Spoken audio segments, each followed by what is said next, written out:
सम्राट चौधरी दिल्ली से पटना लौटे। इस दौरान डिप्टी सीएम ने कहा कि जो भ्रष्टाचारी है वह जेल के अंदर होंगे, जो माफिया हैं वो भी जेल के अंदर जाएंगे। उन्होंने कहा कि हेमंत सोरेन और अरविंद केजरीवाल दोनों भ्रष्टाचारी हैं, इसलिए जेल में हैं।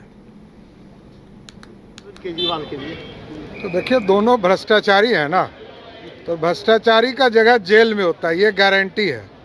मोदी जी की गारंटी है, जो भ्रष्टाचारी होगा वो जेल के अंदर होगा और जो माफिया होगा उसको भी जेल जाना होगा। तेजस्वी यादव कह रहे हैं कि मोदी जी का गारंटी चाइनीज जैसा है, चाइनीज माल जैसा। उनको पता है, उनके पिताजी इतने लंबे समय तक जेल में रहे, इससे बड़ा सर्टिफिकेट क्या होगा कि लालू जी बिहार में चारा खाने वाले नेता हैं और पंजीकृत अपराधी कोई निवेता है तो उसका नाम है लालू प्रसाद जी, उन्हीं के बेटे हैं ना।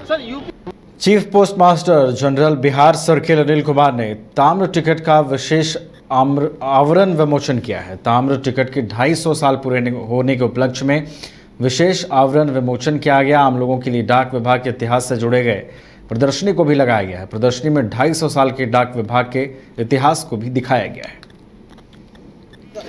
छोड़िए सर, छोड़िए। आज का दिवस बहुत ही गौरवशाली दिवस है, खास करके बिहार के लिए। बिहार ने इतिहास को, समाज को, देश को बहुत कुछ दिया है। पीछे आइए ना, उसी के लड़ी में, उसी की कड़ी में डाकघर में पूरे विश्व का पहला डाक टिकट पटना से जारी हुआ था और यहीं से जारी हुआ जब हम लोग खड़ा है। पहले यहाँ पर एक डाकघर था, ये उस समय इस शहर का नाम था अजीमाबाद और इस जगह का नाम था बांकीपुर। ये जो बिल्डिंग देख रहे हैं जीपीओ, इसके ठीक पीछे वो पोस्ट ऑफिस था जहाँ जारी हुआ था। रेड ब्रिक का बिल्डिंग था वो 250 साल पहले। एक अजीमाबाद एक अन्नी, अजीमाबाद दो अन्नी, दो स्टाम्प जारी किए गए थे। पूरे वर्ल्ड का प्रीपेड सिस्टम फर्स्ट टाइम जारी हुआ था, पहली बात की।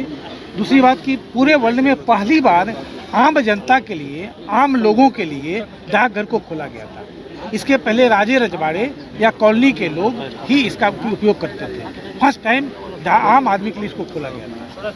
एक और जो टोकन था वो ताम्र का था, तांबे का था। अभी जैसा खान सर बता रहे थे कि पूरे विश्व में पहला धातु का जो खोज हुआ था वो तांबे का हुआ था। मैं भी उसी के चलते तांबे का बनाया गया हूँ। ये तांबे का था, इसलिए इसको ताम्र टिकट कहा गया। ताम्र टिकट एक अन्नी, ताम्र टिकट दो अन्नी। पटना पोस्ट इंग्लिश में था पटना पोस्ट एक आना, पटना पोस्ट टू आना। ये इसका उद्देश्य, मेन उद्देश्य ये है कि हम डाकघर का की जर्नी कैसे कैसे चली और डाकघर में के विकास में, संचार के विकास में, संचार के विकास की कहानी में अपने इंडिया पोस्ट का, अपने बिहार का कंट्रीब्यूशन क्या रहा है। हेमंत सोरेन और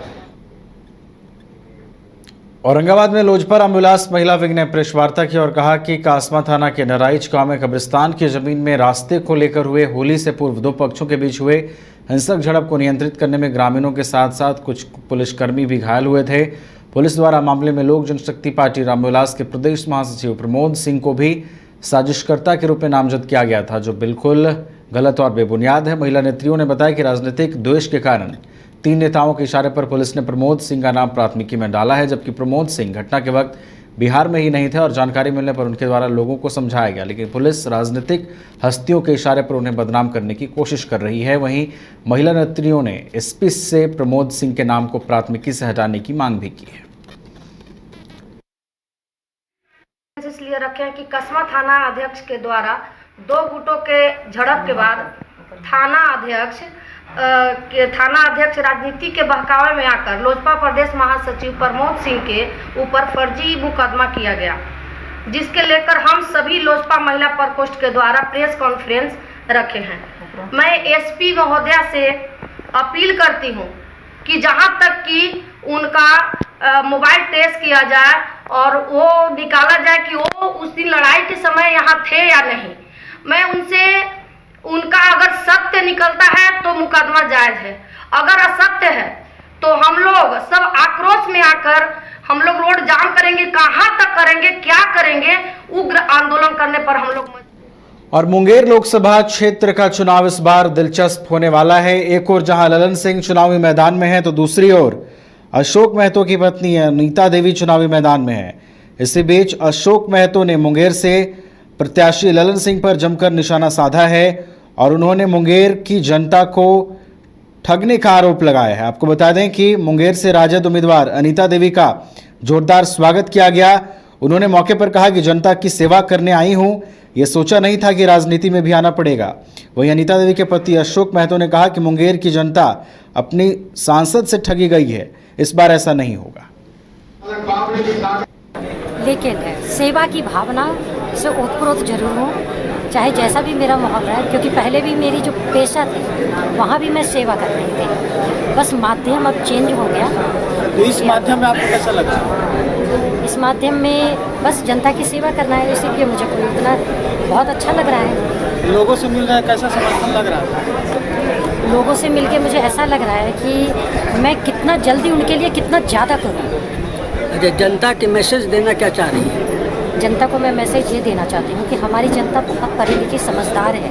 कुछ जो हैं जो अपने आप को ठगी महसूस करते हैं, तो उन्हें जागरूकता की ज़रूरत है। तो वो जल्द से जल्द जागरूक हो जाए और अपने अधिकारों का हनन ना करें, दुरुपयोग ना करें। लेकिन सेवा की भावना से ओतप्रोत जरूर हूँ, चाहे जैसा भी मेरा माहौल रहा, क्योंकि पहले भी। धनबाद और गिरडी का सबसे बड़ा डायग्नोस्टिक सेंटर आविष्कार डायग्नोस्टिक। यहाँ MRI 3 Tesla, fibroscan liver, CT scan 512 slice cardiac जैसी सारी जांच की सुविधा, पैथोलॉजी और एम्बुलेंस की भी सुविधा। बरगंडा गिरडी, बैंक मोड़ और सराय ठेला धनबाद। 5 राज्य, 61 शहर, 150 प्रोजेक्ट और एक वास्तु विहार। नई सोच, नया घर। बनाए रखिए अपना प्यार, सेवा में है वास्तु विहार।